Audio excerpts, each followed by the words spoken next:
Desejo, portanto, uma boa noite a todos. Aos pouquinhos, outros inscritos, que são muitos, vão chegando, como só ia acontecer nos eventos pela web. E, embora não tenhamos trânsito, né, isto é comum pelo excesso de trabalho que todos têm tido neste período. Nós temos hoje a imensa satisfação de receber duas professoras romanistas da maior qualidade para falarem, ambas como expositoras, do tema Visão Geral da Sucessão Legítima e a Ordem de Vocação Hereditária no Direito Romano. O direito romano, que é muito prestigiado pela DEFAS, tendo em vista a sua importância para o entendimento do direito atual. E nós, na DEFAS, tanta importância damos ao direito romano que temos duas comissões de história do direito de família e das sucessões, uma na Espanha, presidida exatamente por esta nossa expositora de hoje, a professora Maria José Bravo Bosch, e outra em Portugal, pelo professor Vera Cruz. Nós temos, já começando, portanto, pela apresentação, embora todos aqui na DEFAS já conheçam, diante da participação tão constante da nossa querida professora Maria José Bravo Bosch nos eventos da DEFAS, mas como os nossos eventos são abertos a associados e não associados, eu quero, então, destacar alguns dos dados. O currículo da professora Maria José é efetivamente grandioso. A professora Maria Bravo, como costumamos chamá-la, é professora titular na Universidade de Vigo, disciplina de Direito Romano, e professora de Common Law no campus de Ourense. É professora visitante em várias universidades, entre elas uma que é muito grata para mim, muito querida, que é a Unicet. A Unicet, que é exatamente a universidade em que também é titular e é coordenada a Faculdade de Direito pela professora Maria Vital da Rocha, nossa outra expositora. Voltando agora, neste momento, à professora Maria Bravo, além da Unicet, universidades em Messina, Itália, Cagliari, Itália, autora de vários livros, mais de 100 artigos e capítulos de livros sobre diversos temas, como direito administrativo romano, direito privado, Estatuto Jurídico da Mulher em Roma. E o currículo da professora Maria Bravo, efetivamente, é impressionante e estará à disposição de todos no nosso site da DEFAS, agora de maneira completa, tendo em vista que seus indicadores acadêmicos ocupam muitas e muitas laudas, né? E, efetivamente, aqui citados as várias produções acadêmicas. E quero dizer da professora Maria Bravo, especialmente, o seguinte: a professora Maria Bravo é encantadora, encantadora pelos seus conhecimentos, pela sua didática e pela pessoa desta professora, que acolheu com muita generosidade a DEFAS e abraçou a Associação de Direito de Família e das Sucessões com todo o seu coração, e dessa forma nós temos pela professora Maria Bravo toda a admiração. Já fazendo a segunda apresentação, professora Maria Vital, claro, também muitíssimo querida, quem esteve no Congresso de Proteção à Pessoa Idosa, esse congresso internacional que realizamos há cerca de 10 dias, viu a emoção, inclusive, com que apresentei a professora Maria Vital, com que não só apresentei, mas, digamos, comentei, não é? Depois sobre todos os seus méritos. A professora Maria Vital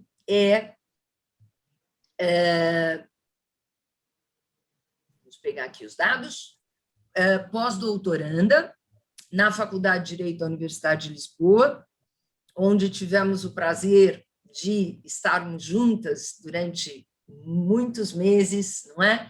Nessa tarefa do pós-doutoramento na Faculdade de Direito da Universidade de Lisboa, chamada Clássica. A professora tem a supervisão do professor Vera Cruz.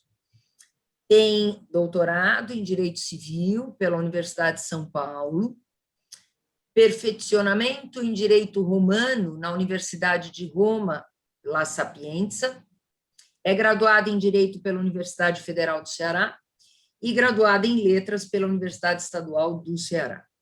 Atualmente é professora adjunta de Direito Civil na Federal do Ceará e leciona graduação e também no programa de pós-graduação estrito sensu, nessa universidade e na Unicet, como não poderia deixar de ser, a casa de coração da professora Maria Vital, não só de coração, mas de muita dedicação a que aquela escola de direito se transformasse no que é hoje, efetivamente, desde o seu início, professora Maria Vital, ali trabalhando com muito afinco e diante da sua competência.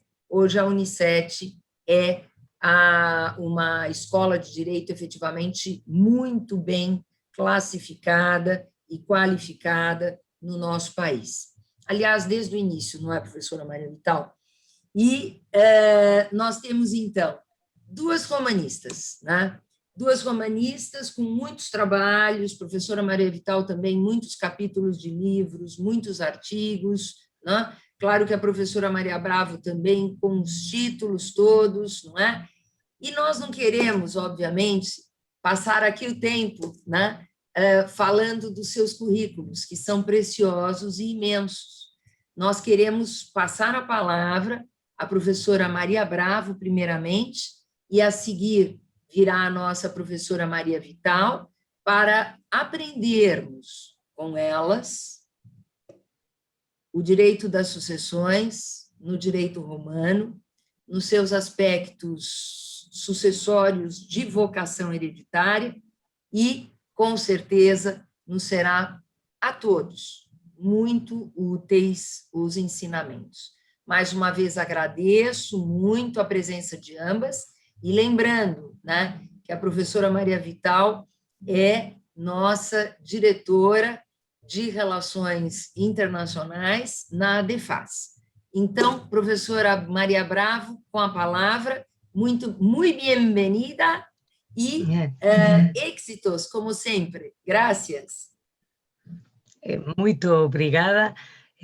Para mí es un honor estar hoy aquí y además compartiendo esta webinar tanto con la presidenta de ADFAS y con todos los presidentes de otras sedes de ADFAS y sobre todo también con mi queridísima y admirada María Vital Dagosa, que conozco hace tantos años y siempre he admirado tan profundamente. Yo voy a intentar compartir la pantalla, a ver si soy capaz, para poner el PowerPoint. Pero pone que no tengo habilitada la función de compartir. A Jussara já vai, com certeza, lhe dar habilitação, professora Maria Bravo. Bueno, mientras voy a explicar brevemente que no se trata aquí de... ¿Cómo? ¿Pronto? Pronto, listo. Ahora se puede, perfecto, muy bien, allá voy. Ya lo he puesto. No sé si se ve, voy a empezar por donde tengo aquí. ¿Se ve? Muy bien. Muy bien. Perfecto, perfecto. Venga, pues muchas gracias a todos. Decía que evidentemente no me daría tiempo en el espacio que me corresponde para poder explicar todo el derecho de sucesiones. Es imposible. y la sucesión legítima es una de las partes más complejas. Pero sí es cierto que creo que puedo ser capaz de transmitir lo más importante y sobre todo lo más característico del sistema de sucesión legítima o intestada en derecho romano. Lo primero que quería decir es la típica frase importante para una persona que conozca el derecho romano cuando habla de la sucesión. Porque claro, la sucesión puede ser testada con testamento, que era lo más importante que había en la antigua Roma. Imagínense ustedes que uno de los insultos más graves que había en Roma era decirle a una persona, intestatus. Significaba que le estabas diciendo, no tienes testamento, o sea, eres lo peor, eres la escoria, no perteneces a una clase social importante. Entonces, al lado de esa sucesión testada, que evidentemente estaba más regulamentada y era más conocida, la que tiene testamento, estaba la otra, que es de la que voy a hablar a continuación. Estos dos sistemas de sucesión testada y sucesión intestada, o bueno, como se le llama, legítima, son dos sistemas muy exclusivos y además incompatibles. Y hay una frase recogida en el digesto que evidentemente resume lo que es este sistema y dice, nemo pro parte testatus, pro parte intestatus decedere postes. Y significa, nadie puede dejar sus bienes en parte por testamento y en parte de forma intestada. ¿Por qué? Porque son totalmente exclusivos, o vas por el testamento o vas por la sucesión intestada. Es verdad que yo al final de esta exposición he puesto en el PowerPoint algunos artículos breves a partir del artículo 912 del Código Civil Español del año 1889. Empieza toda la parte de la sucesión legítima, que evidentemente tiene muchas similitudes con el derecho romano, pero también tiene graves diferencias, como van a ver ustedes a continuación. Una de las cuestiones más importantes que siempre les explico a los que quieren conocer el derecho romano es la diferencia entre la agnación y la cognación, que van a ver a continuación relacionada con lo que es la sucesión, y se lo iré explicando.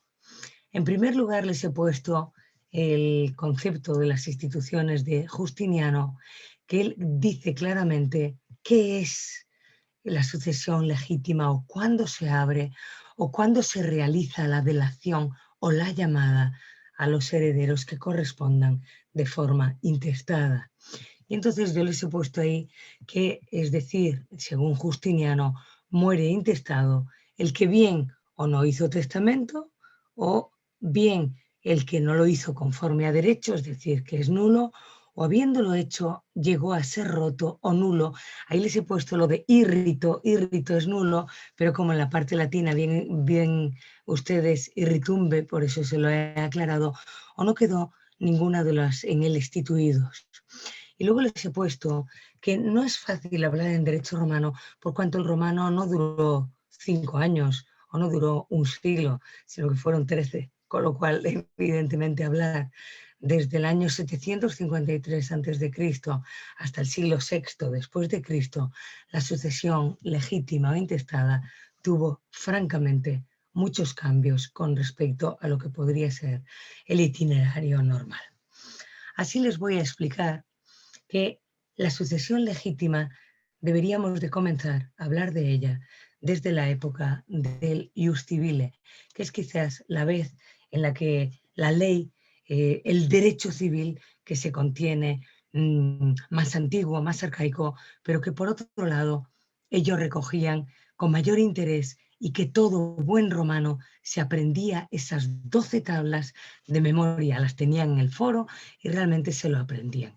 Muchas de las cuestiones de hoy en día no se conservan en su totalidad, pero por ejemplo la profesora Vital y yo misma, que hemos estado en un periodo en la Universidad di Roma La Sapienza, pues sabemos que siempre nos comentan que era muy importante el aprenderse esas 12 tablas, aunque evidentemente hoy en día no conservamos en su totalidad el contenido de las mismas. Se decía que si una persona moría intestada, que realmente, pues les tengo que decir que el no hacer testamento era horroroso, daba una posición de la persona terrible, pero también podía ser que el testamento fuese nulo o que adoleciese de algún defecto, con lo cual, si muere intestada la persona y no tiene heredero, decía la ley de las 12 tablas, tenga la herencia el próximo agnado. Ahora voy a explicar lo que es. Y si no hay agnado, tengan la herencia los gentiles. En derecho romano, el concepto más importante es la diferencia entre el parentesco civil y el parentesco de sangre. El parentesco civil es la famosa agnatio, que es los agnados de los que voy a hablar a continuación. Sin embargo, la consanguinidad, el parentesco de sangre, es la cognatio. Yo sé que si hablamos de derecho actual, o por lo menos en el Código Civil que teníamos del siglo XIX, la agnatio no existe casi. Hoy en día existe más, pero no existía. Era ese parentesco civil en la antigua Roma que no importaba nada el vínculo de sangre con la persona, con el de cuius, con la persona que hacía que los demás le sucediesen. Es decir, cuando un paterfamilias tenía a personas sometidas a su potestad, ese paterfamilias no tenía por qué tener un lazo de sangre con ninguna de las personas que estaban sometidas a su potestad. Podía coincidir el parentesco civil con el consanguíneo, pero no tenía por qué, porque el único vínculo que era importante era el parentesco civil. Es decir, un padre adoptaba a todos sus hijos. Ninguno lo había tenido en el vientre su esposa legítima. Daba igual, él cogía al hijo, lo adoptaba, lo tenía, digamos, lo hacía formar parte de su familia y no existía ningún problema, porque el parentesco era civil y era el importante. Si su mujer daba a luz y tenía una niña y él decidía que no le interesaba porque era una mujer, tenía menos valor, la rechazaba y se tenía que ir a otra familia o a ninguna.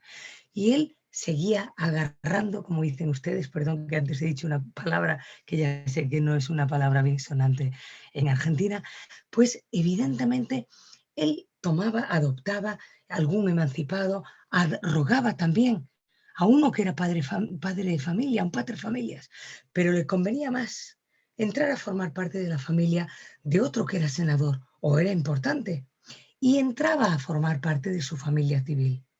¿Tenía algún valor el hecho de dar a luz, el hecho de tener esos hijos? Ninguno, porque lo importante era la agnatio, que es el parentesco civil que yo les estoy diciendo ahora mismo. Con lo cual, evidentemente, ¿qué sucedía? Lo que sucedía en ese momento era que la herencia, en la ley de las 12 tablas, cuando se hacía esa delación y luego se defería a la herencia, se llamaba por este orden. Primero se llamaba a los sui. ¿Quiénes eran los sui según esa reglamentación del derecho civil y en el orden legítimo? Los sui eran los que les acabo yo de comentar. Eran los hijos de familia, no por vínculo de parentesco de sangre, sino los que estaban debajo de la potestad de ese paterfamilias, siempre hombre, que tenía a una serie de personas bajo su manus, en el caso de ser mujeres, o bajo su potestad, en el caso de ser bien hijos, bien hijas. Bien, ahí les he puesto los fili son los hijos de familia, filie son las mujeres, los descendientes, pero que no estuvieran sometidos a ninguna otra potestad, bien por muerte o por emancipación de cualquier tipo de ascendentes intermedios, la uxor in mano, esa es la mujer, la esposa. ¿Qué significa en mano?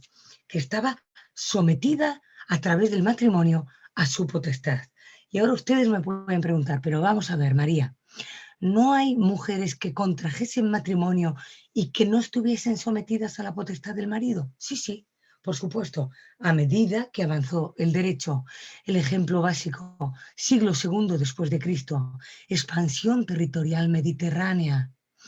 Ya no hay hombres en la antigua Roma, están en las guerras de conquista. Tienen que dejar a sus mujeres al frente de los negocios para gestionar sus negocios. Muchos de ellos contraen matrimonio sin mano, con lo cual no entraría dentro de estos herederos sui que yo les estoy diciendo en este momento, ¿vale? En este momento, Ley de las 12 tablas, siglo V, años 451, 450 a.C., primer lugar entran los hijos de familias sometidos a potestad, las hijas de familias sometidas a potestad, esos descendientes que les acabo de decir. La mujer, pero sometida a la manus. La nurus, aquí les tengo que decir que hay doctrina, el profesor Iglesias, el profesor Ennes, con los que yo conozco bien, están a favor de que la nuera, es decir, la que está casada con el hijo, tiene derecho a entrar en la herencia. Ahora bien, siempre que su marido no estuviese bajo la potestad del padre al ocurrir la muerte.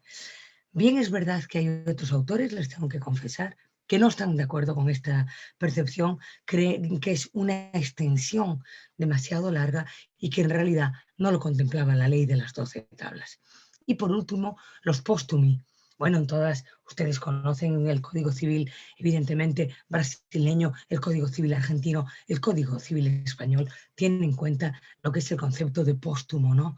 El concepto de esa mujer que evidentemente está esperando ese spe hominis, esa esperanza de vida, y el póstumo que evidentemente hubiera estado bajo la potestad de ese pater familias, pero él ha desaparecido.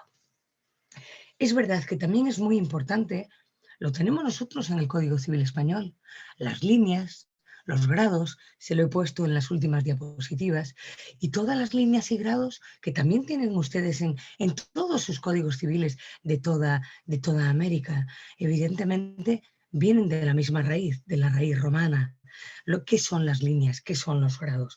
Ahí les he puesto yo que, en primer lugar, todos los sui eran llamados a heredar de la misma forma, daba igual el grado, no importaba.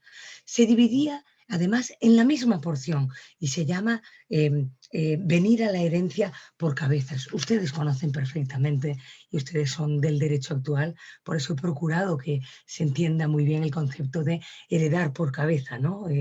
Por la cápita que les he puesto, o heredar por estirpe. No es lo mismo, en derecho español tampoco lo es, evidentemente.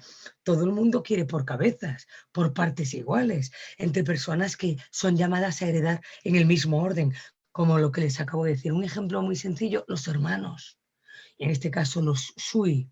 Pero por estirpes esto ya es lo que se llama el derecho de sustitución, ¿no? Yo entro a sustituir a mi padre, somos 3 hermanos y evidentemente por estirpes nosotros no entramos los 3 en la misma proporción, sino que entramos por ese derecho de sustitución. El derecho romano era tan perfeccionista que hoy no lo voy a hablar porque entonces, madre mía, no me correspondería. Pero les tengo que decir que cuando yo di un curso de Derecho de Sucesiones con el profesor Álvaro Dors, uno de los mejores romanistas que ha dado, pues, no España, sino toda la romanística, les puedo decir, estuvimos 6 meses solo con la parte de sucesión legítima, porque era un mundo para entender pues, lo que pide la doctrina y de lo que se trata en realidad en este momento. Yo se lo he resumido humildemente y espero que sea capaz de hacerme entender. Si en primer lugar entran esos sui, en segundo lugar entran el resto. ¿Y quiénes son los agnados? Son los que les acabo yo de explicar. Parentesco civil, no es el de sangre, ¿de acuerdo? Son los otros agnados que pueden estar en parentesco civil. Ahora bien, aquí sí que es verdad que cuando entraba un agnado y tenía derecho a esa herencia intestada, el más próximo excluye al remoto y ya no entra. ¿De acuerdo? Aquí no se trata de entrar ni por cabezas ni por nada, no. El que entra, el más próximo excluye al remoto y ya no hay ningún tipo de sustitución, ¿de acuerdo? Única y exclusivamente cuando concurrían, evidentemente, de igual grado, que también saben que en derecho actual se sucede en muchísimos casos, la herencia se divide otra vez por cabezas. Sí que les he hecho aquí una precisión y es la siguiente. Las mujeres nunca podían ser paterfamilias, lo saben perfectamente, ya lo dice el concepto, pater. Pero tampoco las mujeres podían ser sui, con lo cual las mujeres no podían dejar en herencia a los sui, porque no los tenían, ¿lo entienden?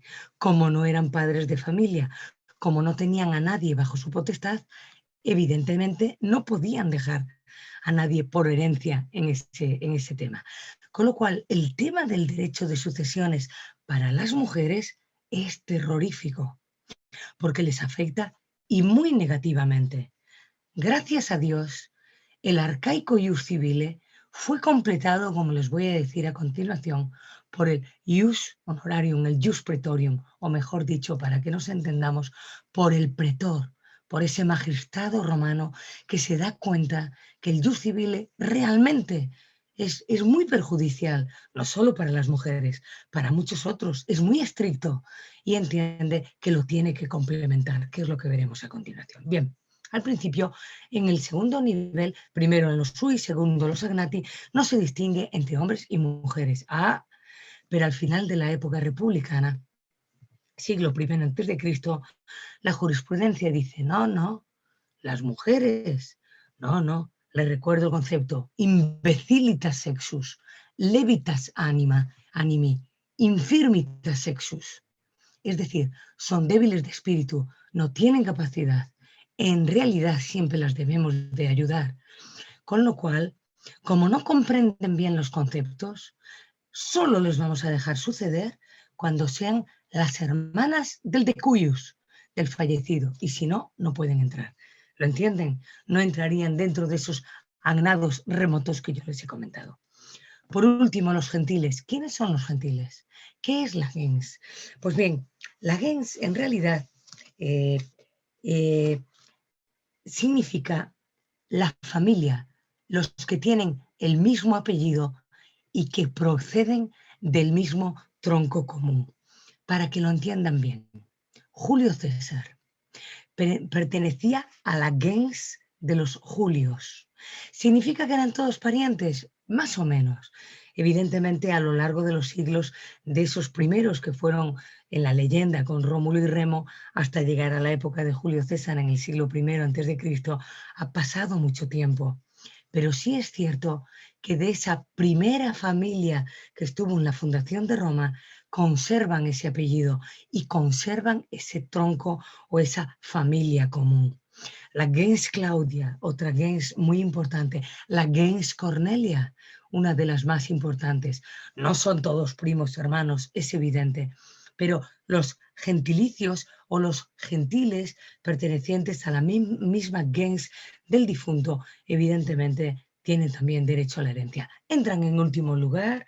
El jus civile no conoce la delación sucesiva, que ustedes conocen perfectamente, y si al llamado que tú lo convocas y le haces la delación, evidentemente no quiere entrar, no hay delación sucesiva. Eso significa que quedaría la herencia vacante. Saben que los bona vacantia en la antigua Roma pues pasaban a formar parte del Estado y, como no, del fisco, evidentemente. Aquí les vuelvo a poner que las mujeres no pueden tener heredes sui y si muere intestada le pasaría solo a los agnados y a los gentiles, porque es evidente que no siendo paterfamilias no tendrían derecho a más. Bien, en este momento hemos visto que, hombre, los hijos emancipados tienen algún derecho a lo que yo les acabo de comentar. No, están emancipados, con lo cual no pueden entrar a heredar. Sí que es verdad que mis alumnos, como yo les explico primero lo que es la agnatio, la cognatio, la adopción, la emancipación, la arrogación, se dan cuenta que en derecho romano la emancipación era algo que se producía cada día, igual que la adopción. Entonces me dicen, oye María José, si están emancipados o han tenido o están adoptados en otra familia, ¿por qué van a tener derecho en la familia de su digamos, primer origen. Pero sí que era muy injusto, porque la emancipación podía ser forzosa, no tenía por qué ser solo voluntaria, con lo cual los hijos emancipados se podían ver muy perjudicados en la masa hereditaria. Con lo cual el pretor se da cuenta de que no debe de hacer, no debe de seguir esa línea. Pero cuidado, y lo voy a dejar muy claro. El pretor no puede suprimir el derecho civil. Ahí les he puesto la famosa frase pretor heredes facere non potest. ¿Y qué significa eso? Lo dice claramente el edicto del pretor, que reconstruyó Lene, el Das Edictum Perpetuum. Pero ¿qué dice? Dice, el pretor no puede hacer herederos porque no lo puede hacer, pero aún así puede complementar ese derecho civil. ¿Y cómo lo hace? Pues complementando y concediendo la posesión, que no la propiedad, de determinados bienes de la herencia. Y así yo les he puesto aquí a su disposición el concepto de la bonorum possessio. ¿Son herederos civiles? No. ¿Qué son? Son poseedores, digamos, bonitarios de buena fe, de determinados bienes de la herencia. ¿Y por qué? Porque el edicto del pretor entiende que es injusto que no puedan formar parte de los sui, los agnati y los gentiles. Y así dice, no, voy a conceder esta posesión, que no propiedad, de esos bienes de la herencia. No les he puesto hoy ni secundum tabules, ni contra tabules, que bueno, eso ya es para otra clase, que podemos hacer también rem o sine re, etcétera, etcétera. La bonorum possessio daría para mucho, pero solo que sepan que es la posesión de los bienes que conforman la masa hereditaria.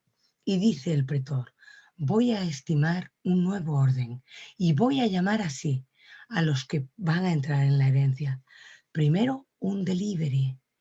Van a ser los sui que yo les decía antes, pero además voy a poner al mismo nivel a los emancipados, porque no tienen derecho a entrar y yo les voy a pedir que vengan, y también a sus descendientes. Aquí hay un quiz muy importante, y saben ustedes perfectamente de qué les voy a hablar. En derecho romano se llama la colatio honorum. ¿Y qué significa eso? Yo me emancipo y yo gano un montón de bienes, ¿sí o no? Porque yo estoy emancipada y todos los bienes entran en mi propiedad, son bienes míos. Ah, pero los pobres sui que dependían del pater familias, todos los bienes que adquieren, ¿para quién iban? Para el pater, para esa masa común de la familia. Con lo cual los emancipados pueden entrar en la herencia, pero ¿qué tienen que hacer? Tienen que esos bienes que han conseguido después de la emancipación, tienen, digamos, que meterlos en una bolsa común para poder repartirlos si quieren entrar en la herencia conjuntamente con, digamos, con la masa hereditaria que tendrán el resto. Si no es justo, yo emancipado vengo, heredo de lo de mi pater, pero de lo que yo he ganado de forma independiente no concedo nada, no puede ser. Segundo serían los agnados. Bien, es verdad que aquí, en muchos manuales, aquí trae, ¿quiénes son los legítimi? Son los que les acabo de comentar yo en Derecho Civil. Los sui, los agnati, los gentiles. Pero yo ya les he explicado que los sui vienen en el de arriba, en el liberi. Los agnati, evidentemente, son los que le estoy nombrando ahora, y los gentiles, evidentemente, ya no entraban aquí, no se tienen en consideración por el pretor. Con lo cual, aunque aquí siempre dicen, bueno, los legítimos son los que entraban en el antiguo ius civilis, sí, vale, muy bien, pero no son los sui agnati gentiles, en realidad son solo los agnados. En tercer lugar, entrarían, por fin, el edicto del pretor dice, no, la consanguinidad, el parentesco de sangre, la madre que quiere mimar a sus hijos de su sangre y no a los que ha adoptado su marido porque son, por ejemplo, de condición varón y que él quiere que hereden. Con lo cual, los cognados también van a entran en tercer lugar, pero entran tanto por línea masculina como femenina, y es hasta el sexto grado. Hasta el séptimo grado también entra por vía del parentesco de los primos, pero en realidad no se lo he puesto porque sería mucho más. ¿Y qué tipo de parentesco? El natural. Por último, les he puesto lo que se denomina el undebir et uxor, que es el hombre y la mujer que han contraído justo matrimonio. Aquí no les he puesto lo que significa sine manu o cum manu, pero se lo voy a explicar muy brevemente. Un marido y una mujer tienen el derecho recíproco de sucederse siempre y cuando su matrimonio solo haya sido disuelto por la muerte y además la mujer no estuviese sometida a la manus del marido. ¿Por qué? O a la manus del pater familias. Cuando yo les hablé de los legitimi, les hablé de los sui. Y cuando les hablé de los sui, les hablé de los filio, de los hijos y de las hijas. Cuando la mujer ha contraído matrimonio cum manu, es decir, se sometía a la potestad, bien de su marido, que era el pater familias, o bien del padre de su marido, que era el pater familias, ella en la herencia, la mujer, ocuparía, si el matrimonio es cum manu, la posición de la hija, locofilie, si ella es la esposa del pater familias, y si no es la esposa y es la mujer del hijo del pater familias, entraría en la herencia loco nepta, en el lugar de la nieta. Con lo cual, evidentemente, este undebir et uxor solo tiene relación en el matrimonio sine manu, pero evidentemente, justum, no puede ser una relación de concubinato, por ejemplo, que se reputaba matrimonio in justum, por ejemplo, con lo cual no entrarían aquí en absoluto. Si ustedes me preguntan, ¿tenían derecho los que estaban en relación de concubinato? Bueno, digamos que hay de todo a través del tiempo. En un principio no, porque no eran legítimos, después sí tienen derecho a los alimentos, después tienen una serie de condiciones, pero bueno, siempre evidentemente en peor condición. Brevemente, que si no, le dejo sin tiempo a mi queridísima María, que yo aprenderé muchísimo de ella. Sí les quería hablar de la sucesión intestada en los senadoconsultos. Ya hemos pasado el siglo I y ahora llegamos al primero después de Cristo y al segundo después de Cristo. Llegamos a mi queridísimo emperador Adriano en el Senado Consulto Tertuliano, año 117-18 después de Cristo, y luego llegamos al Senado Consulto Oficiano, que es del año 178 después de Cristo. Aquí se lo he puesto como siglos porque ustedes tampoco tienen por qué precisar tanto la cuestión. Sí que es verdad que los distintos emperadores se dan cuenta de que la sanguinidad, la consanguinidad es muy importante. Yo les puedo decir que en España, hasta hace muy poquito, voy a decir algo que puede sonar un poco sarcástico, hasta dar tanta modernidad a los vínculos de matrimonio y de filiación y de cosas extrañísimas, me lo van a permitir, que tenemos ahora contenidas en el derecho civil y en otras leyes, los vínculos de sangre en España no se imaginan lo que era. Era lo máximo, pero lo máximo, incluidos los hijos ilegítimos, que lo sepan. Cuando estaban reconocidos es evidente que mucho más, pero también los otros, les puedo explicar. Pero la sangre era lo más importante. Hoy en día, bueno, ya con la adopción, pero con el matrimonio del mismo sexo, con la transexualidad y las leyes que tenemos, y bueno, y muchas otras leyes, yo no digo que sean malas, solo digo que han otorgado una mayor importancia a temas que antes quizás no se veían de esa forma, y ahora tenemos una serie de leyes que, bueno, digamos que cada día tenemos más problemas. Ustedes saben que ahora mismo tenemos una ley sobre la transexualidad que no ha sido aprobada porque el colectivo de feministas de España no la acepta. O sea que ahora no podemos decir el colectivo LGTBI++, porque entre ellos ahora mismo no hay ningún acuerdo y tenemos un problema grave para conseguir llegar a un acuerdo de la ley. Me gustaría decirles que no es así, pero es así. Bueno, no me quiero ir del tema. El derecho imperial dice, bueno, por fin se dan cuenta de la importancia de la sangre, y el emperador Claudio, en el año 60 y algo, 63-64, recogido en las instituciones de Justiniano, dice el derecho de angustia de una madre que pierde a sus hijos. Y como ha perdido a todos sus hijos, para consolarla, yo le concedo que tenga derecho a entrar en su herencia. Fíjense, iuris angustiae. Y entonces yo quiero enmendar ese derecho de angustia. Y el divino Claudio dice, esa madre que ha perdido, que no tiene el derecho de tener la herencia de sus hijos, yo le permito. Sí que es verdad que cuidado. El liberorum se refiere también al derecho de Augusto, que en sus leyes matrimoniales y en sus leyes para aumentar la familia, le vamos a llamar, había decidido que toda mujer que tuviera 3 hijos, el jus trium liberorum, quedaba liberada de la tutela, con lo cual también quedaba liberada de la manus, con lo cual las mujeres que tuvieran el derecho del jus liberorum, 3 hijos, y si eran libertas, es decir, esclavas liberadas o manumitidas, 4, las libertinas, pues evidentemente tendrían derecho a ese tipo de herencia.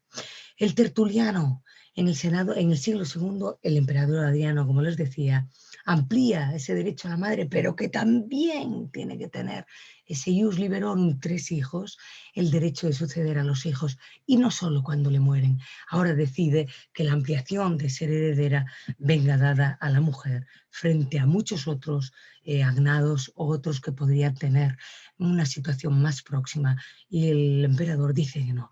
El Oficiano dice, la herencia de la madre que no está sometida a las manos del marido, recuerdan el matrimonio sine manu que yo les he explicado, no pertenecerá a su marido, pertenece siempre a los hijos, excluye los consanguíneos y demás agnados de ella. Y Justiniano, por fin, el siglo VI, nuestro queridísimo Justiniano, dice, la mujer, como el hombre, tenga derecho a decidir en su sucesión qué derechos puede tener. Evidentemente, si lo deja por testamento, no tenemos nada que decir, pero en caso de sucesión intestada, tenga plena conciencia de que tendrá la igualdad, entre comillas, también les digo, la igualdad a la hora de que hereden plenamente sus descendientes. Por último, el propio Justiniano. Las novelas, ustedes saben que son una serie de leyes posteriores a haber hecho la magna obra del Códex, del Digesto, de las instituciones. Y estas novelas, que son casi todas redactadas en griego, son constituciones imperiales que él quiere dejar el emperador Justiniano para el resto de la población bizantina, que él creía que lo iban a acoger muy bien. Justiniano instaura así un nuevo orden sucesorio, y en esta novela del año 543 dice: corrijamos los defectos de nuestros clásicos. La jurisprudencia clásica hizo muchas cosas buenas, pero con tanta decisión en el digesto de solo casos prácticos, no resolvió la norma que tenemos que tomar en consideración.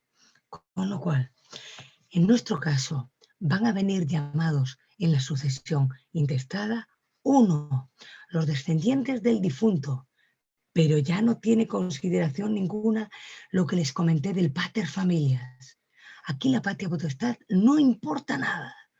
Tampoco va a importar el sexo, no importa nada, hombre o mujer. Y tampoco va a importar el grado de parentesco. Ahora bien, evidentemente, el del grado más próximo es llamado y excluye al del grado más remoto. Eso ya lo saben ustedes. Aquí ulterior significa posterior, perdón. El del grado más lejano son los llamados si no está el descendiente en grado anterior. Y además, siempre, y esto es muy importante, el grado, y viene en nuestro Código Civil, la línea descendente siempre prevalece. Solo en caso de que no haya descendientes, se acude a la línea ascendente. También en el derecho civil actual en España, ¿de acuerdo? Con lo cual prevalece la línea descendente frente al ascendente, siguiendo esto. ¿Que no hay descendientes? Ok, de acuerdo. Entonces llamemos a los ascendientes, paternos, maternos, a los hermanos y a los hijos. Pero cuidado, aquí no hay derecho de sucesión. Aquí claramente el de grado más próximo excluye al más remoto, con lo cual ya no es llamado el siguiente. No sé si me explico bien. No existe el derecho de que entren todos a la vez, uno tiene una parte y otro tiene otra parte. Si yo soy llamado y yo soy hermano o soy un hijo, no son llamados ninguno más. El del grado más próximo ya excluye a todos los demás. ¿Que no hay ascendientes? Bien, pues vayamos a los hermanos. ¿Solo del padre o solo de la madre? Nosotros tenemos aquí este concepto de hermano de padre y madre, que no sé cómo se llama en Brasil. En España se llaman hermanos germánicos. Germánicos. Sí. É o mesmo, irmãos germânicos. Muy bien, muy bien. O sea que son los hermanos germánicos, son los que son hermanos de padre y de madre. Muy bien. Y luego los colaterales, que evidentemente ya saben lo que son, sin limitación de grado, y el más próximo excluye al más remoto. ¿Que no hay familiares? Ya saben quién es el cónyuge que sobrevive. Les he puesto el concepto en español supérstite, que es el sobreviviente, o superviviente, que se le daría la posesión de los bienes de la herencia, un deber et uxor. Con eso voy a terminar y brevemente les voy a explicar los artículos del Código Civil Español, que a mí me gusta porque realmente sigue mucho el derecho romano, no lo que les he explicado del sometimiento al pater familias, pero sí. Cuando una persona muere sin testamento o con testamento nulo, que hay muchos, en España les diré que yo he llevado incluso bastantes casos, sobre todo cuando es un testamento hológrafo que luego nos corresponde, un testamento posterior que no se encuentra, bueno, cuestiones de este tipo, o que haya perdido después su validez, que también lo hay. Cuando el testamento no tiene institución de heredero. A ver, ustedes saben que si no contiene institución de heredero, ¿cómo se llama? Codicilo, evidentemente. ¿De dónde viene ese codicilo? El codicilo es algo romano, ¿sí o no? El codicilo es una parte en la que tú dispones lo que quieras, pero no contiene institución de heredero, con lo cual es evidente, ¿vale? En este caso, la sucesión legítima solo tiene lugar respecto a los bienes que no hubiese dispuesto. Luego, cuando falta la condición puesta a la institución de heredero, o este muere antes del testador o repudia la herencia sin tener sustituto, o cuando el heredero instituido es incapaz de suceder, que también hay bastantes casos. Yo aquí les he puesto, bueno, evidentemente del 912 al 921 viene toda la línea, el grado, el derecho de sucesión. Yo se lo he resumido aquí muchísimo. La regla general es el pariente más próximo excluye al más remoto. Los hijos son los que heredan, no van a heredar los primos. Y no heredan también ellos, no, se excluyen unos a los otros. Excepción, el derecho de representación. Heredan 3 hijos, premuere uno. Evidentemente, los hijos de ese hijo sí que van a entrar. ¿Cómo entran? Pues por el derecho de representación. ¿Pero cómo heredan? Evidentemente no por cabeza, sino por estirpe. No sé si voy muy rápido, pero ustedes lo tienen igual en todos sus derechos. Ellos heredarán en la parte representando al que iba a heredar, que era el hijo. Los parientes que se hallan en el mismo grado son 3 hijos. ¿Cómo van a heredar? Pues los 3 en partes iguales. El derecho de representación. Son llamados a la sucesión por representación los que tienen una persona para sucederle en sus derechos si viviera. Son los hijos de alguien que entran. Y siempre tiene lugar en España, en la descendente, pero en España, en derecho español, nosotros no existe el derecho de representación en la ascendente. No sé si existe en derecho brasileño y humildemente les digo, tampoco sé si existe en el derecho argentino o en otras, en Bolivia, en Perú, en México. Estoy convencida de que voy a aprender mucho, pero no lo conozco, la verdad. Y en la línea colateral solo tienen derechos si son los hijos de los hermanos, si no, no tienen para nada. Y por último, ustedes ya saben perfectamente lo que es la línea recta descendente, la ascendente y la sucesión. Pero yo aún así se la he puesto. Primero son los hijos y los descendientes que suceden a sus padres y a sus ascendientes sin ningún tipo de excepción. Y además por cabezas a partes iguales. Los nietos y demás no. Ya no son por cabezas, son por estirpe y van por representación. Es igualito que en derecho romano. La línea recta ascendentes, si no hay hijos y no hay ningún descendiente, son sus ascendientes. Evidentemente, el padre y la madre heredan por partes iguales y si solo está uno de los dos, el que herede, hereda todo. No hereda en una parte, hereda todo. Y a falta de padre o de madre, pues los ascendientes más próximos que haya. Pero aquí no hay derecho de representación, excluye uno al siguiente. La sucesión del cónyuge y de los colaterales, ustedes saben que en defecto de ascendientes y descendientes, y antes que los colaterales, el cónyuge que sobrevive es el que evidentemente va a suceder en todos los bienes del difunto. evidentemente si no está separado legalmente. Nosotros también tenemos el reconocimiento de la separación de hecho, que sí se demuestra, por supuesto, si él estaba separando de hecho tampoco entra. Y luego los hermanos e hijos de hermanos siempre suceden con preferencia a los colaterales. Aquí les puedo decir que hay una serie de problemas que no se pueden ustedes ni imaginar. Y aquí no les quiero liar, pero les voy a comentar. En Cataluña tienen un código de derecho privado que, por supuesto, que tiene lo que se llama el hereu, que le dan prioridad al varón y al primer hijo. En Galicia nosotros no tenemos eso en absoluto, pero tenemos otra serie de cuestiones en derecho de sucesión legítima. Y en el resto de las comunidades autónomas también, con lo cual, a lo que siempre les digo yo que me molesta que tengamos tantas comunidades autónomas en las que, en vez de partir de un marco normativo común, cada uno tiene su código, les tengo que decir la sucesión legítima también. Por último, si no hay ningún cónyuge sobreviviente, no hay hermanos, no hay hijos, no hay nadie de este, evidentemente son los demás parientes del mismo. Llegan al cuarto grado, más allá del cual ya les digo que no hay derecho. Y por supuesto, si van renunciando exactamente lo mismo, y si ya no pueden heredar a Vintestato, ¿quién se lo queda? Pues el Estado, que se queda muy contento de ser, evidentemente, el heredero de esos bienes. Yo no sé si he conseguido hacerme entender lo que me hubiera gustado, pero he intentado ser lo más breve posible y explicarles lo que tenemos en derecho romano. Muy, muy, muy breve, pero evidentemente con el tiempo que tenía era lo que he intentado hacerme entender. Muito obrigada. Professora Maria Bravo, num tempo tão curto, tão pequeno, enseñastes mucho, muchísimo.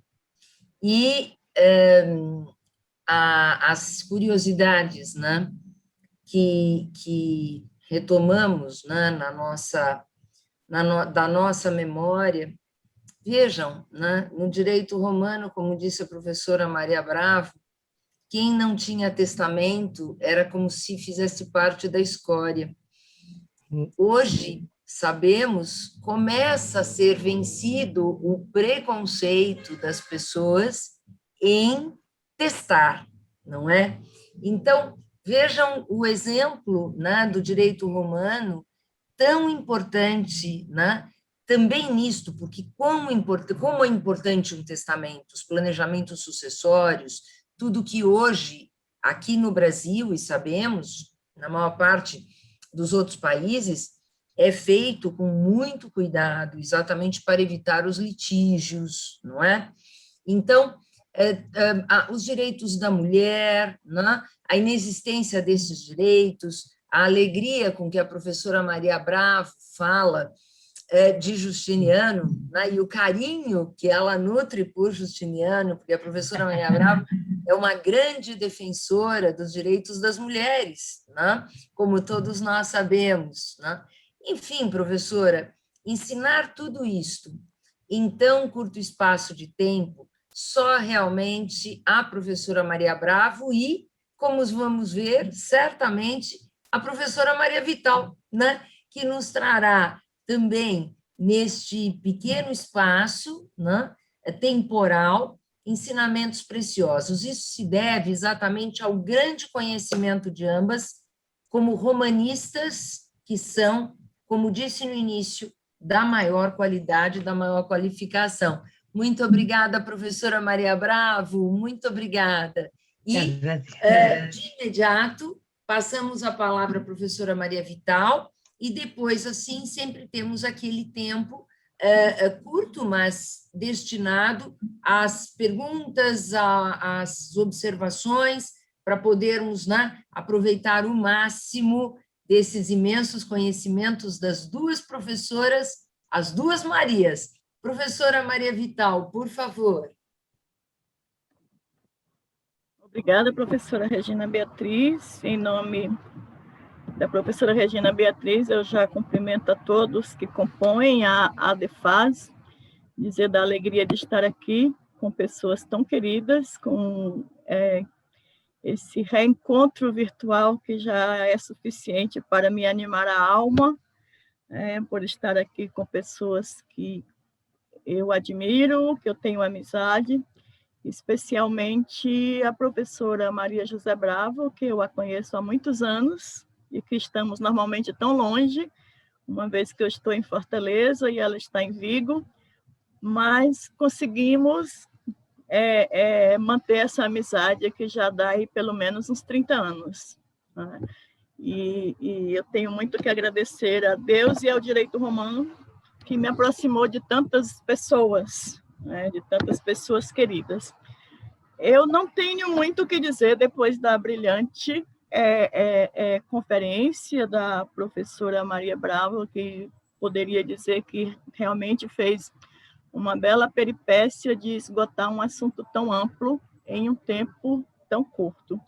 Eu vou evitar ser repetitiva, mas eu gostaria de fazer algumas considerações. E eu faço pedindo uma compreensão, e não entendam como uma falta de respeito, eu faço em nome das pessoas que normalmente não convivem com o direito romano. Eu sou uma professora de direito romano, digo isso com muita honra, coisa rara no Brasil. Eu trabalho em 2 instituições de ensino superior, numa que é a Universidade Federal do Ceará, a disciplina Direito Romano é optativa desde quando eu era estudante, e fui monitora de Direito Romano à época, acabei casando com um professor de Direito Romano, mas apesar de optativa na Federal, essa disciplina ela é ofertada todos os semestres. E nos anos 2000, eu fundei aqui em Fortaleza um curso de Direito, que eu coordeno até hoje, e neste curso, que é o curso de Direito do Centro Universitário 7 de Setembro, Direito Romano é obrigatório no primeiro semestre. Né? E quando veio a comissão, lá nos anos 2000, a comissão do Ministério da Educação para avaliar esse curso, tentaram me convencer, os avaliadores, de que direito romano era um direito morto e que a gente tinha que prestigiar a história do direito. Os senhores não conhecem uma cearense com raiva, mas não vingou. Direito romano é obrigatório até hoje. E quando esses senhores me perguntaram por que eu fazia tanta questão de ter direito romano obrigatório no primeiro ano, eu respondi porque o curso de Direito da USP tinha, e só. Né? E só. Se o melhor curso de Direito do Brasil mantém Direito Romano obrigatório praticamente desde a sua fundação, acho que a gente tem que seguir os bons exemplos. E hoje a Unicet é um centro de formação de professores de Direito Romano. Eu já tenho alunos meus que trabalham com Direito Romano, a gente frequenta todos os congressos, publica em Direito Romano, e então, às vezes, se chocam. Quando eu fiz meu doutorado com o professor Eduardo Marque, da USP, com Direito Romano. Na época não tinha uma área de concentração em Direito Romano, era Direito Civil, mas eu o escolhi para trazer para o tema do Direito Romano. Então, na verdade, é claro que a gente tem uma dificuldade muito grande para formar um romanista, né? Porque um romanista leva tempo para ser formado. Mas isso não justifica o abandono que os cursos jurídicos no Brasil têm por direito romano. Então, queria primeiro começar fazendo essa observação. Já entrando nas minhas considerações ao que foi dito pela minha amiga, professora Maria José Bravo, a gente tem que ter cuidado, eu sempre tenho que ter cuidado e sempre faço essa observação quando a gente diz assim, você foi convidada para falar sobre sucessão no direito romano, você foi convidada para trabalhar, como fez o querido doutor Atalá, a prescrição no direito romano, um exemplo. Primeiro, a gente tem que perguntar de que direito romano está falando. Eu sou muito preocupada quando me convidam para teses, para bancas de teses, ou mesmo de mestrado, que normalmente colocam ali, vou tratar do tema evolução no direito romano. Aí tem 3, 4 parágrafos para falar do tema do direito romano. Eu prefiro que tire. Eu, como orientadora, eu diria, não consta. Não, porque o direito romano, como ficou muito claro aqui na exposição da professora Maria José Bravo, o direito romano ele vai desde a fundação de Roma, de 753. Se a gente for entender de uma forma mais restrita, termina com a morte de Justiniano, do querido Justiniano, que é meu querido também. Inclusive, a mulher dele, a Teodora, eu também, para mim, é muito querida. Né? Então, direito romano, desde a fundação de Roma, 753 a.C., até 565. Para aqueles que entendem o direito romano num aspecto muito mais amplo, na sua história, na sua vigência, a gente encerra com os processos de codificação, com o aparecimento, surgimento do Código Civil francês. Então, para terem noção do quanto durou no tempo o direito romano. E por conta dessa duração, ou dessa vigência, o próprio direito romano foi evoluindo. Por isso que a professora Maria teve o cuidado de dizer as várias fases, né? Porque passou a ordem de vocação hereditária no direito romano. Todos sabem que Roma, desde a fundação até Justiniano, ela teve uma evolução política também. E todos sabem que o direito evolui com a política. Todos sabem que Roma foi realeza, aquele período dos 7 reis. Roma foi república, né? E Roma foi império. Então, nós tivemos duas formas de governo. Foi monarquia 2 vezes, na realeza e no império, e foi república. E isso com longos anos. Por exemplo, foi realeza de 510, aliás, de 753, desde a fundação de Roma, até 510. Nós já temos aí quantos séculos? Caiu a primeira fase da monarquia, começou a república, que começou no ano 510 e foi até a 27. Todos sabem que isso é anterior a Cristo e vai diminuindo. E em 27 começou o Império, que vai até a morte de Justiniano, no sentido que nos interessa no direito romano, que é 565. Então, é natural que tudo que a gente fala sobre direito romano, a gente tem que levar em consideração esta evolução política que causou, claramente, a evolução das instituições jurídicas. O direito caminha com a política. Uma coisa interessante, tudo que a professora Maria José Bravo falou é muito interessante, mas alguns detalhes precisam para a gente entender melhor. Não se pode falar só em sucessão sem entender a estrutura da família romana. Então, é como no Brasil, estudar direito sucessório sem conhecer direito de família, a gente não vai entender. Quando a gente diz assim, primeiro chamava-se o sui juris. Por que o sui juris? Quem era o sui juris? A família romana ela tinha um modelo de um Estado. O pai tinha um poder. A pátria potestas era um verdadeiro poder, o poder do pater, que não significa nem necessariamente que tivesse filho ou esposa. Bastava que fosse chefe de uma família. O capo. Então, uma coisa que tem que se observar é que o processo sucessório em Roma, principalmente na fase mais remota do direito romano, não significava o que significa para nós uma distribuição dos bens. Significava a transmissão de poder. Quem vai exercer o meu poder no grupo familiar? E é claro que a propriedade sempre foi símbolo de poder. Quem tem poder tem propriedade. Então, eu vou transmitir o meu poder e os meus bens. Inclusive, houve uma fase do direito romano que o próprio conceito de família foi confundido com a própria domus, com a casa, com o domicílio, como se tudo tivesse da família fosse coisa.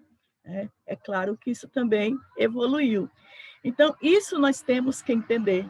E aí, na evolução que foi feita pela professora Maria José Bravo, ela começou falando da Lei das 12 Tábuas, né? O primeiro instrumento legal que regulamentou a sucessão legítima, né, ou intestata, e lembra que nós não estamos falando aqui de sucessão testamentária, só da sucessão legítima. A primeira lei foi a Lei das 12 Tábuas. Meu Deus, a Lei das 12 Tábuas foi a primeira lei para tudo. Foi a primeira lei no sentido escrito, técnico escrito, porque teve um processo de elaboração. Foram escolhidos 10 varões, os decêmviros, que se ocuparam de criar o primeiro documento formal escrito do direito romano em 450, 451 a.C. E essa lei,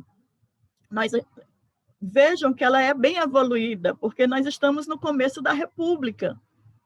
Nós estamos no começo da República Romana, já superamos toda a fase da primeira monarquia e já estamos numa fase evoluída, que é o início da República. A República começou em 510, a lei é de 450 a.C., então nós já tínhamos muito tempo de República Romana. Porém, essa lei ela não inovou muito no que diz respeito ao conteúdo, que, na verdade, ela teve mais uma preocupação em consolidar já as práticas costumeiras utilizadas até então. Então, a gente percebe ali, na ordem de vocação trazida pela Lei das 12 Tábuas, a situação costumeira da época. A situação costumeira da época. E ali nós tínhamos um direito romano em início de formação. Era um direito que ele era muito formalista, não admitia interpretações. Por quê? Até porque, naquele momento, o direito romano dispunha de poucas fontes do direito. Nós tínhamos os costumes, ou mores, né? E aí veio a Lei das 12 Tábuas da forma que ela se apresentava ali. Então, nesse momento, nós tínhamos o direito conservador, nós tínhamos um direito inflexível, que não admitia qualquer tipo de interpretação, e a gente percebe claramente o costume daquele momento. Quem que era importante na família? O pater. Quem seria importante depois dele? Quem herdasse o poder dele. Daí que vem a expressão sui juris, ou era sui, herdeiro de si mesmo, porque era a continuidade da família.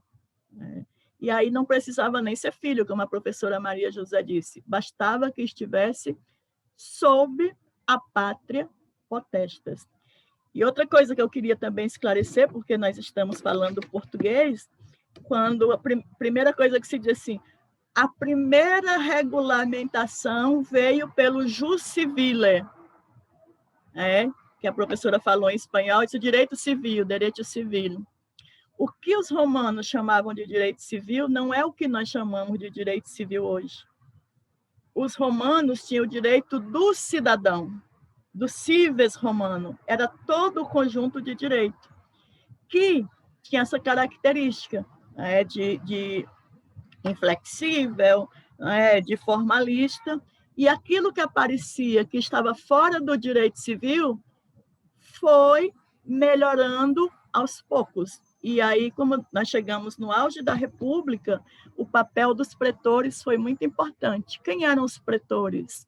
Eram os magistrados, se não sabem, quando Roma saiu da primeira realeza, da primeira monarquia, passou para a República, mudou também quem assumiu o poder executivo, digamos assim.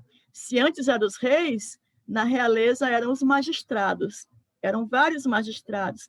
Dentre eles, o pretor, que era o mais importante, porque esse era encarregado da justiça e das leis. Então, esses magistrados, eles foram muito importantes para melhorar, para aperfeiçoar o direito civil das 12 Tábuas.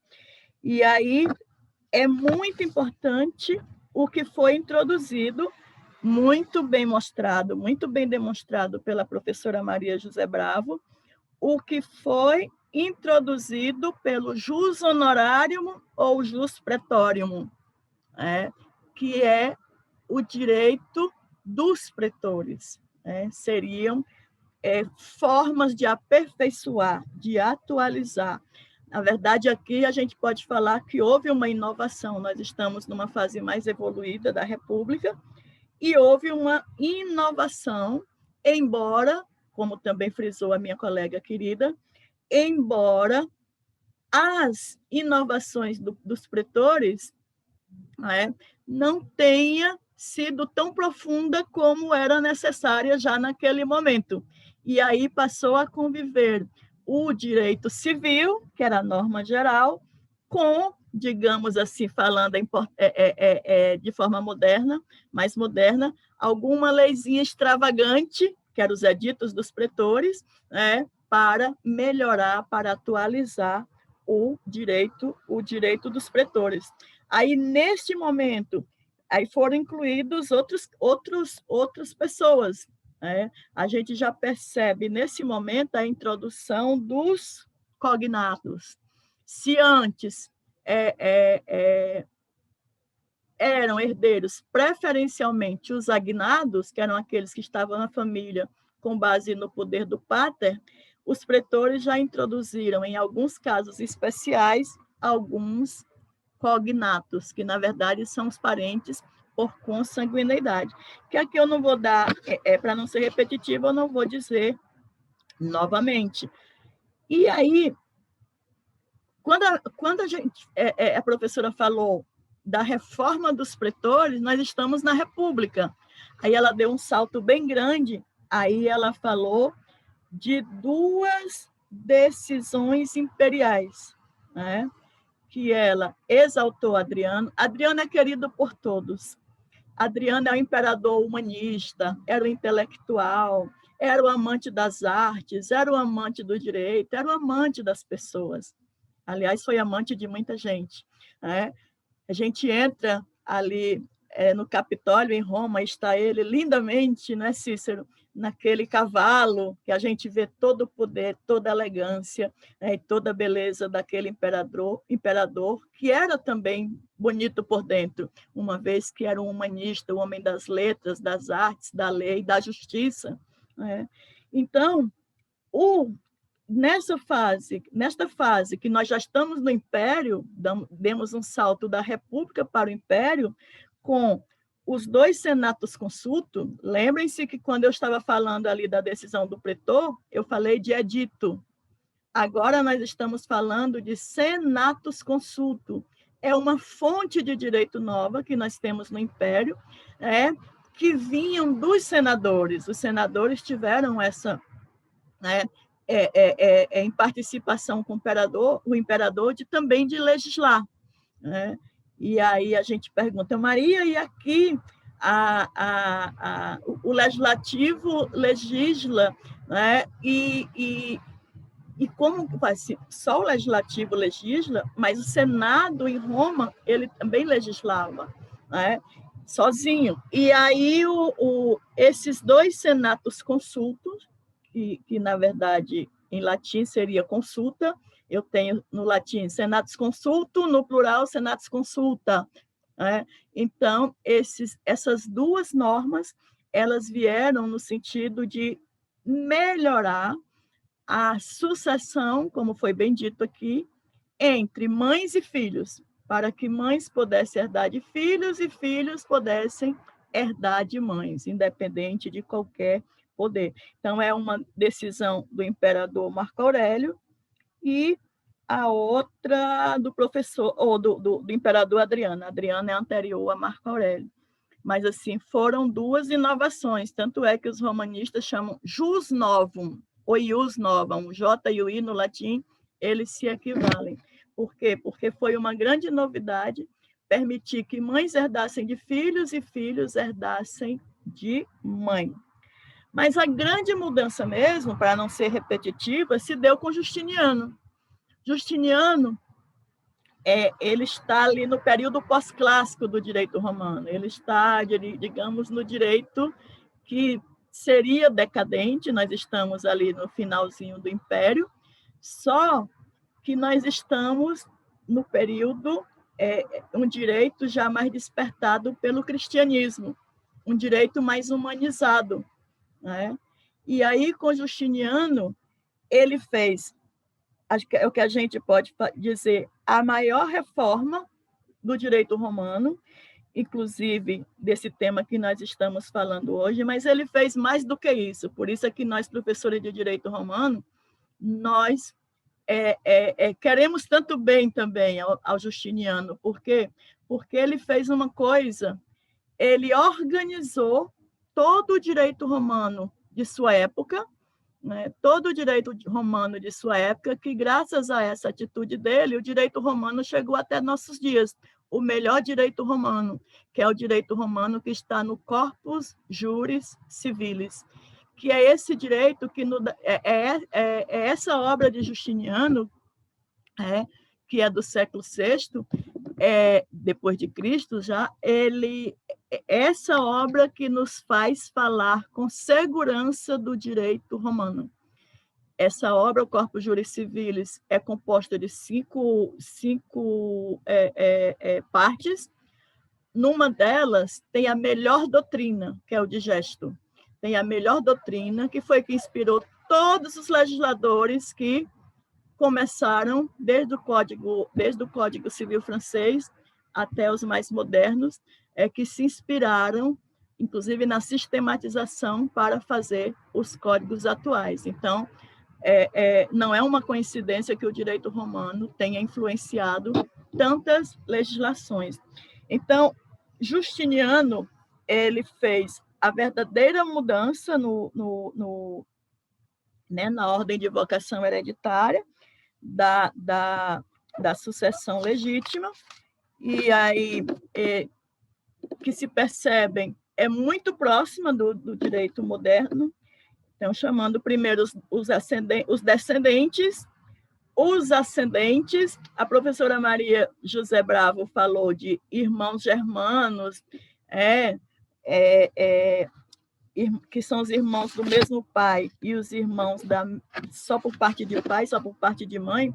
Isso a gente também encontra no direito civil brasileiro, lá na sucessão dos colaterais, a norma que fala da sucessão dos colaterais no direito romano, aliás, no direito civil brasileiro, mesmo no Código de 2002, faz referência aos irmãos bilaterais e irmãos unilaterais, e dá um tratamento diferenciado. Ele diz que os irmãos unilaterais ganham a metade do que recebem os irmãos bilaterais, né? E aí a gente percebe essa presença do direito romano também aqui, quando ele chama, quando ele trata quando ele trata dos irmãos germanos e dos não germanos. E ele trata também dos irmãos colaterais. Uma coisa que acho que por conta do tempo a professora Maria José Bravo não deu ênfase, que dessa mudança de Justiniano começa entre os romanistas uma discussão se a mulher herdava ou não. Por quê? Porque a mulher vinha herdando quando ela a mulher esposa, ela era herdeira reconhecidamente quando se baseava no poder. A mulher em manos, que a manos é o poder marital. Talvez os senhores não saibam, as senhoras casadas, por que se pede a mão, ou pelo menos se pedia a mão, né? Porque a mulher, sob o poder do marido em Roma, ela ficava sob a manos, assim como tinha o pátrio poder sobre os filhos, a manos era o poder sobre a mulher, né? Então, direito romano também é cultura. Então, quando foi considerado, já na mudança de Justiniano, prioritariamente a consanguinidade, ficou se perguntando, e a mulher casada, uma vez que ela não é consanguínea? Aí tem toda uma interpretação, e sim, a mulher ela era sim herdeira em circunstâncias que não a gente teria que dar um curso para entrar nestes detalhes. Mas o que é importante, e assim como fez a professora Maria José Bravo, eu vou me permitir também mais uns 5 minutinhos para fazer essa comparação, é que nos dias de hoje não vale a pena a gente falar de direito romano só como uma matéria histórica, que as pessoas poderiam entender que o direito romano é um direito morto, que não serve para nada. Quem é que vai aplicar o Senatus Constituto X ou o Edito X, Y? Hoje não cabe isso. Mas a nossa preocupação, nós que nos ocupamos de direito romano, é mostrar para quem quiser, e eu faço isso todo dia, que o direito romano ainda vive. Onde? Como? Na influência que ele teve na legislação moderna. A gente poderia até dar um curso sobre sucessões, a gente vai ver representação, a gente vai ver também a colação. Todas essas figuras são de direito romano. Eu costumo dizer para os meus alunos que não é que um dia o meu conterrâneo, Clóvis Bevilacqua, que foi que fez o Código Civil brasileiro, não é que ele foi dormir um dia muito inspirado, bem alimentado, e ele sonhou com tudo aquilo e fez o Código Civil, não. Ele foi procurar uma receita, e a receita foi o direito romano. Inclusive, Clóvis Bevilacqua era um grande romanista formado na Escola de Direito do Recife, e aqui faço minhas homenagens ao querido amigo Venceslau, e ele foi buscar uma receita, e a receita estava onde? No direito romano. Então, para mostrar que o direito romano está vivo nas legislações modernas, a professora Maria José já fez a exposição dela quanto ao Código Civil argentino. Eu, por conta do tempo, e até porque todos conhecem o direito civil brasileiro, eu não vou entrar em detalhe aqui com relação a artigos, mas o que eu posso dizer é que houve uma evidente inspiração do legislador brasileiro no direito romano, de Justiniano. A nossa ordem de vocação hereditária do Código Civil de 16 e do Código Civil de 2002, ela, se não está ainda sob influência do direito romano, com uma observação que o direito brasileiro, se sensibilizou muito com a situação do cônjuge. Houve uma evolução muito grande do direito hereditário do cônjuge no direito brasileiro, até de antes do Código de 16 até hoje. Todos sabem que antes do Código de 16, o cônjuge ocupava o 4º lugar na ordem de vocação hereditária, após os colaterais. Primeiro vinham os colaterais, depois vinha o cônjuge.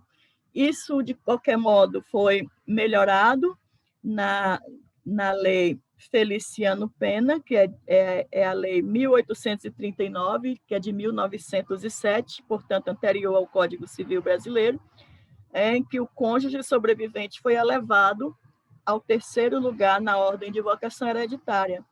No Código de 16, o cônjuge herdava na falta de descendentes e de ascendentes, e se não estivesse legalmente separado do decúgio. A gente ainda tem essa confusão no Código de 2002. E no Código de 2002, que é o artigo, começa ali no artigo 1829, o Código de 2002 privilegiou o cônjuge, principalmente aquele que tinha menos vantagem no regime matrimonial, criou a concorrência entre o cônjuge e descendente e ascendente. Então, houve uma sensível melhora do posicionamento do cônjuge do direito brasileiro, no direito em relação ao direito romano. No que tange à sucessão dos descendentes e ascendentes, o ordenamento brasileiro praticamente copia o romano, inclusive a concorrência já existia no direito romano e apareceu como algo inovador no Código de 2002, e todas essas, e a herança jacente, quando não há herdeiro, depois de jacente, quando é declarada vacante, também já existia no direito romano, também só com uma coisinha de nada de diferente, que a herança jacente no direito romano tinha personalidade jurídica, no direito brasileiro não tem, mas tem um curador. Enfim, foram essas palavras, muito rapidamente, que eu consegui, jamais conseguirei superar a minha amiga Maria José Bravo, porque é com ela que eu aprendo muito também, mas aquela palavra que foi até comentada pela professora Regina Beatriz, né, que disse a expressão intestate tuos, como se fosse um xingamento, tu, que não deixa nem testamento, de outra forma e do nosso modo, a gente está dizendo a mesma coisa quando a gente quer ofender alguém no Brasil, a gente diz que fulano ou cicrano não tem onde cair morto. Quem não tem onde cair morto é ofensivo. Né? Inclusive, até hoje, no direito sucessório brasileiro, deixa bem claro, está lá expressamente no Código Civil brasileiro, que as despesas com velório, sepultamento, exéquias, são tiradas da massa sucessória, porque é digno que cada um de nós paguemos o nosso próprio sepultamento. Quando a gente diz que ninguém tem onde cair morto, essa é uma ofensa grande. Quem não tem onde cair morto também não tem o que testar, né? Não tem o que deixar. Então, eu agradeço a atenção de todos. Repito que foi mais uma, digamos assim, algumas observações para deixar para nós que convivemos menos no Brasil com o direito romano atualmente, infelizmente. Na Espanha são uma quantidade imensa de professores de direito romano. O direito romano é obrigatório em quase todas as universidades. Existe uma associação que se chama Associação Ibero-Americana de Direito Romano, na Espanha, e essa associação ela tem um grupo de romanistas de muita qualidade que anualmente se reúnem em congresso de direito romano.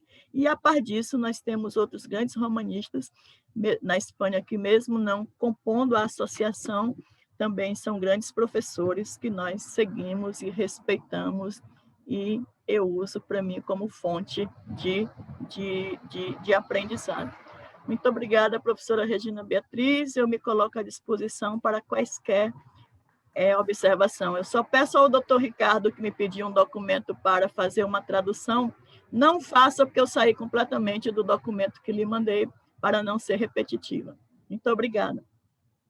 Muito bem, professora Maria Vital, sempre a demonstrar os seus imensos conhecimentos do direito romano e trazendo, portanto, essas luzes aqui brasileiras, né, sobre o direito romano, juntamente com as luzes espanholas que foram trazidas pela professora Maria José Bravo Bosch, realmente muito interessante, né? Estamos, como disse a professora Maria Vital, no nosso país, tão longe, né? nas graduações, nas universidades em geral, dessa história, né? E não há nada no mundo sem história, né? Nada, muito menos o direito, né? E eu queria provocar aqui as professoras Maria Bravo e Maria Vital, não? As duas com este sobrenome, este patronímico, os dois muito fuertes, Bravo y Vital, ¿no? Me gustaría escucharlas sobre o que pensam. Claro, vocês são as duas amantes do direito romano, apaixonadas pelo direito romano, mas uma vez que consigam a isenção, né, da paixão, né, do gosto pelo direito romano, eu gostaria que me dissessem o que pensam sobre o direito à herança, inclusive necessária, do cônjuge no direito brasileiro, que foi buscar esta nova, né, ordem de vocação hereditária e esse direito à legítima do cônjuge, da pessoa casada, no direito português, né? Especialmente no direito português. E pelo que eu entendi, professora Maria Bravo, em Espanha, o cônyuge não está em la primeira ordem de vocação hereditária, não é isso? É isso? Está ou não? Não. Como? Ahora me oís. Sí, Ahora sí. se oye. Sí, Es sí. que tengo los cascos porque aquí es muy tarde. El cónyuge tiene el usufructo normalmente, siempre, pero no entra en la primera tanda de lo que es la sucesión intestada. ¿Vale? Sí, Por eso y expliqué. nosotros estamos, profesora María Bravo, totalmente de acuerdo con el derecho español, porque en Brasil hicieron esta modificación en 2002, o sea, en un proyecto de ley de 1975, que fue el proyecto del Código Civil, y el gran Miguel Reale, con su equipo, fantástica, miró al derecho portugués en especial, y el cónyuge pasó a tener derechos en concurrencia con los hijos, ¿no? Y sean comunes o no comunes, y también a la herencia necesaria. Después, una lucha muy grande de la ADFAS para que el Supremo, la Suprema Corte, não alçasse também o companheiro, o convivente, a la herencia necessária, não? Porque querían hacerlo, mas a ADFAS brigou, lutou, foi a embargos de declaração, e nos embargos de declaração, queiram ou não, conseguimos que o companheiro, o convivente de la união convivencial, de la união de hecho, não seja herdeiro necessário. Mas foi alçado a mesma categoria do cônjuge ab intestato, ou seja, quando não há testamento, né? Então, o que tem que fazer o companheiro no direito brasileiro? É o cúmulo, mas pelo menos mantivemos a autonomia da vontade. É celebrar um testamento para excluir o convivente da sua herança.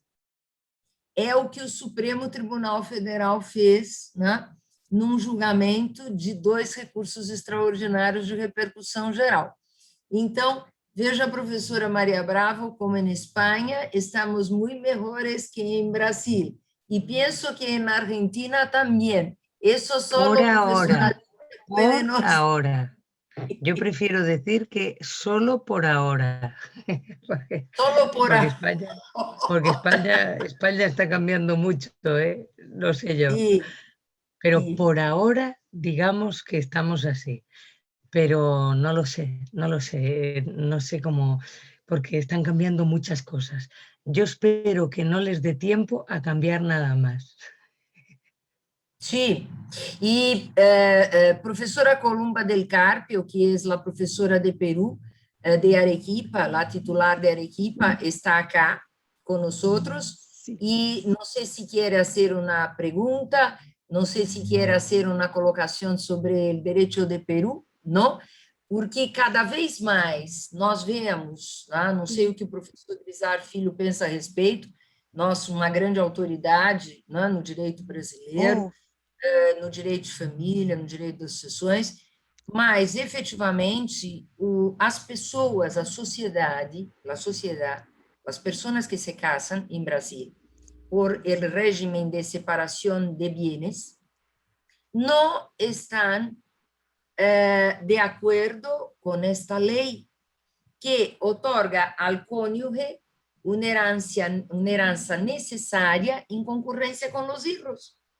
Y querían hacer lo mismo con los convivientes, ¿no? Sin darles la autonomía de la voluntad a los convivientes. Entonces, es terrible esto. A sociedade brasileira não aceita, é fato. Vejo isso no meu escritório de advocacia, em minha oficina, em meu estúdio de advogados, meu bufete, sempre. E o que a gente espera com os trabalhos também da nossa associação é que o direito das sucessões receba uma modificação numa reforma, pelo menos neste sentido, né? É algo que em Portugal é interessante ouvir isso.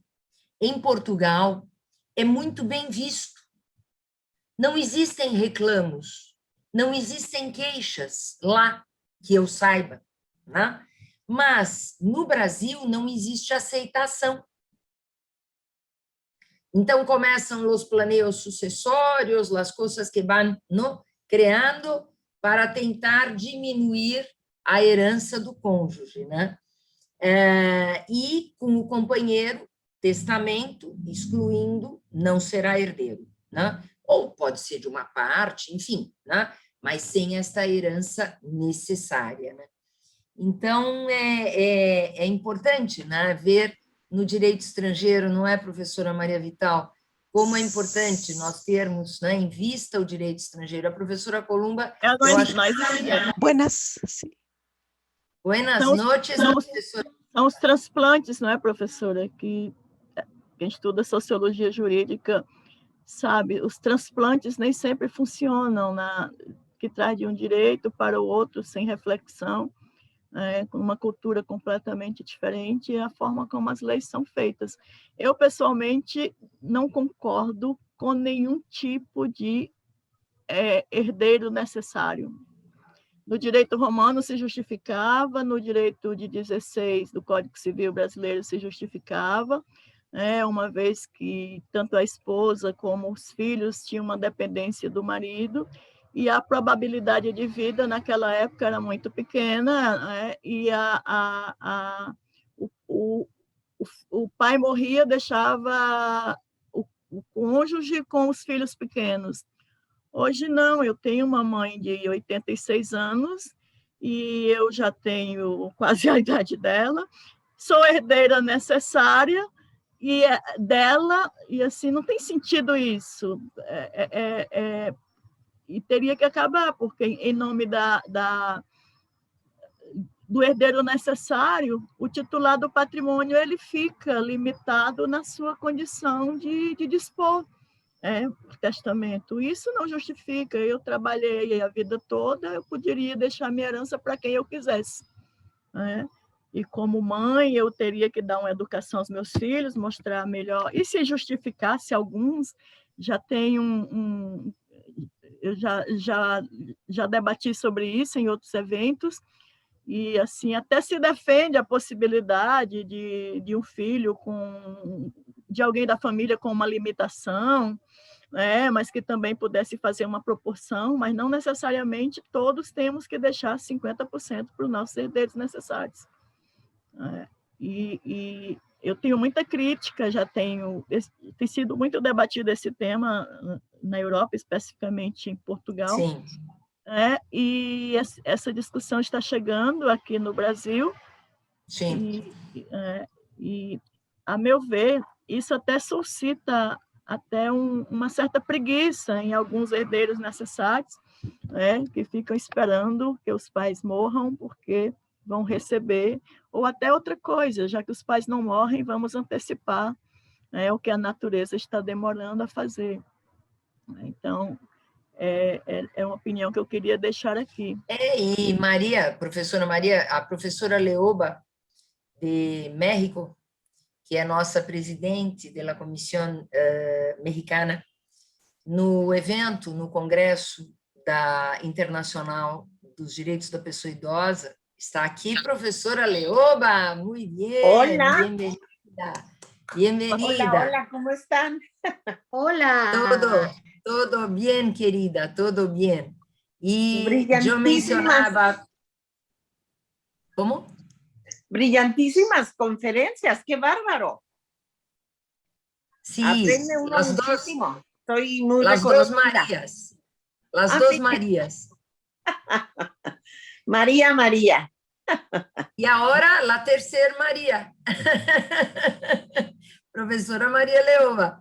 E eu comentava, professora Maria Leoba, sobre a sua colocação no Congresso, quando disse a respeito desses problemas no México, que também ocorrem no Brasil, acredito que ocorram no mundo inteiro, dessas antecipações por doação, né, que filhos exigem dos seus pais, né, até querendo antecipar um direito hereditário. Era o que a professora Maria Vital agora comentava, né, quando não exigem uma antecipação. Sí. Então, e no México, existe a herança necessária do cônjuge, professora Leoba? En Herança necessária? En México, la herencia, bueno, la sucesión intestamentaria es prácticamente como la mencionó la maestra, la doctora María José, porque nosotros también abrevamos del derecho romano y prácticamente no es una materia en la que hayamos hecho muchos cambios. Lo que ahora en la práctica se genera es que algunas personas recomiendan para gastar o cobrar menos, bueno, meter menos impuestos a la sucesión para hacerle el traslado del dominio respecto de los bienes. ¡Uy! Se me dio una llamada. Madre. Entonces, lo que muchos están recomendando es, ¿por qué no haces donaciones en vida? Y ese problema, yo creo que es una forma de violentar muy fuerte el interés de las personas de la tercera edad, porque de pronto se quedan muy desamparados y normalmente, voy a ser muy sincera, los hijos posiblemente respeten el derecho de los padres a vivir dentro de la casa familiar que ya les donaron, pero hay ocasiones en las que no tanto el hijo, sino la nuera, los nietos ya sienten que la persona de la tercera edad es un estorbo y pues ya no hay el gran interés de tratarlos bien porque pues ya sacamos lo que queríamos, francamente. Acaba de haber una reforma hace 2 días en donde algún sector de los diputados están pidiendo que se deje sin efecto porque hay un aumento impresionante a la ley del impuesto sobre la renta. Van a gravar con más fuerza, con más eficacia, de por sí ya es carísimo, con mucha más fuerza van a gravar las herencias. Entonces, es la recomendación que luego hacen algunos notarios, algunas personas, pues, es más fácil que en vida hagas la donación, pero es más fácil en la práctica para no dejarles problemas a los hijos o a las nueras o a los nietos. Pero el problema a veces lo vive la persona de la tercera edad que tiene la circunstancia de pronto de no tener de dónde sobrevivir. Y entonces tiene casi que estar mendigando, pidiendo casi limosna, de que, oigan, no me saquen de la casa familiar, porque tampoco tiene el carácter de usufructuario, si únicamente dijo, voy a donar y ya no soy nada. Y entonces lo van relegando. Eso es algo que de hecho es una circunstancia muy, muy peculiar. Hay otros profesores que recomiendan para no pagar tantos impuestos es mejor pues otorgar un poder, pero pues el poder termina por la muerte y a veces abusando de la buena fe de la persona de la tercera edad, abusando de la buena fe de esos sujetos de la tercera edad, pues hacen manipulaciones respecto de los bienes con ese poder.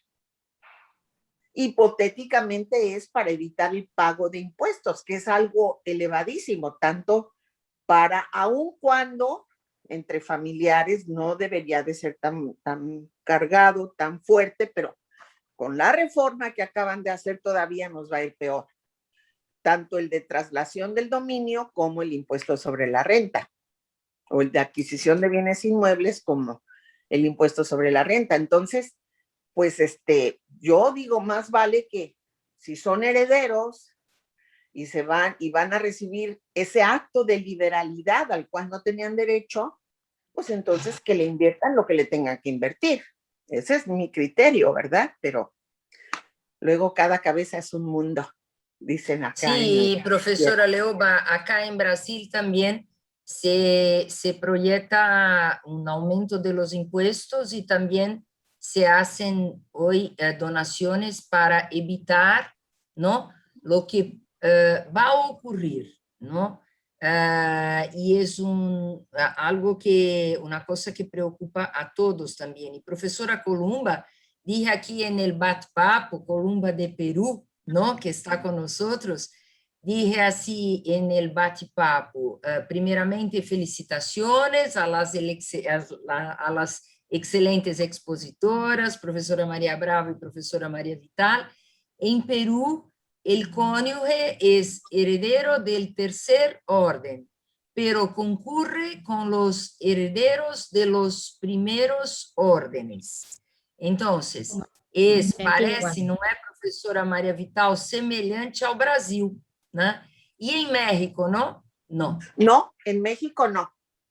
En México no entra ni siquiera la masa hereditaria o lo que, porque sería vulnerar la última voluntad del decuyus o del fallecido cuando se incluye dentro de una sociedad conyugal. Entonces, nueras y yernos no tienen derecho para no quebrantar, salvo que expresamente los haya instituido herederos en el testamento, salvo que lo haya hecho así, pero no van a entrar, porque antes la ley decía para los concubinos, siempre y cuando concurran con hijos que son del autor de la sucesión, pero eso ya quedó derogado, porque aquí ya el concubinato lo equiparamos al matrimonio, prácticamente también en la ley. Y bueno, primero tuvimos una ley de sociedades de convivencia y ahora tenemos el matrimonio entre personas del mismo sexo con toda naturalidad, ¿no? Digo, no critico ni discrimino, pero ya lo tenemos en ese sentido. Entonces aquí en Brasil no entra, también. A la en sociedad conyugal no entran ellos. No, el que tenga su sociedad conyugal no va a entrar a la sociedad, la sucesión no va a entrar a la sociedad conyugal. Es individual. Si cuando el heredero quisiere compartir, pues ya es un problema. Pero de cualquier manera se quebranta la última voluntad del decuyos, del autor de la sucesión. Sí. Y en Argentina, profesora Alicia García de Solavallone, nuestra presidente de Argentina. En Argentina es similar a lo que dijo María José, porque nos basamos en el derecho romano y en el sistema español de los afectos presuntos. Los españoles dicen que los afectos primero descienden, luego ascienden y después se expanden. De esa metáfora española, castiza, surgen los órdenes hereditarios. El primer orden es el de los descendientes. El segundo orden hereditario es el de los ascendientes. El tercer orden hereditario es el del cónyuge. Los tres órdenes mencionados pueden concurrir y se excluyen a la vez. Si hay descendientes, se excluyen a los ascendientes. Si hay ascendientes y cónyuge, concurren cónyuge con ascendientes y cónyuge con descendientes. Y por último están los colaterales, pero los colaterales consanguíneos no tienen legítima, son herederos legitimarios. En cambio, los otros herederos reciben de pleno derecho la herencia, mejor dicho, reciben incluso, es una ficción que creó Vélez Sarsfield, en el mismo momento que la persona está muriendo, se transmite la posesión hereditaria a sus herederos forzosos, que son los descendientes, ascendientes y cónyuges. los colaterales tienen que ir a pedir la herencia a falta de estos otros herederos forzosos. Ahora, con Mas respecto a lo que dijo... Alicia, el Sí. cónyuge es heredero forzoso. Sí, y recibe Sí. tiene la legítima más alta de Latinoamérica. Recibe la mitad de los bienes. La mitad.